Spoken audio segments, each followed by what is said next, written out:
An díleacht. Bhí cailín bocht ann fadó. Bhí máthir marmh agus bhí go hathair anna dhéana arthaí. Chuirfeadh sé amach an sráidí ag díal lasán. Ní bhíoh bróg ná stocha a cosa, agus bhíoh fucht agus ocras irthaí i gcónaí. Bhíoh aglaí dal a bhaile, gan na lasáin a bheith díaltaice. Íthe úr dhírig bhí an cailín bocht ama an sráid. Bhí an sneachta ag titim go trám.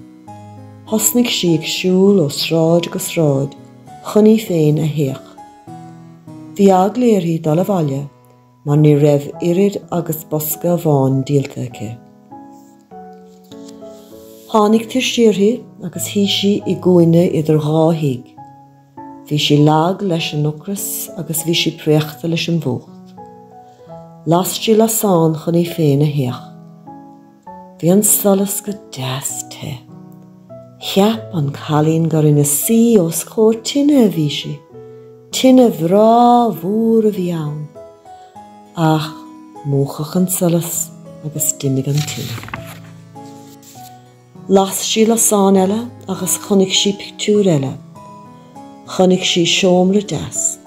Bhí bord mór sa seomra. Bhí bí agus deach de gach sais ar an mórd. Ach, móchach an lasán agus duine an pictiúr. Las sí lasán eile agus chonig sí na pictiúr eile. Chonig sí na mílte go réalt. Chonig sí réalt a bháin nach ag titim. Sin angel ag dal sús ar neamh siise. Las sí lasán eile agus chonig sí pictiúr eile. A máthir féin a bhí na seasa fós a cóir. A bháthir híal san leanamh bocht. Túr leat mé, ná fág an sa mé.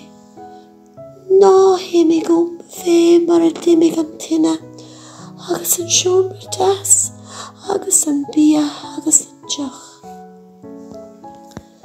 Las sí na lasán go léir. Bhí a máthir os a cóir a féic an dirthaí. Fé dhearra, thóg sí an cailín bocht ina lábha agus chuaigh an bheirteacha sús os ceann na carach.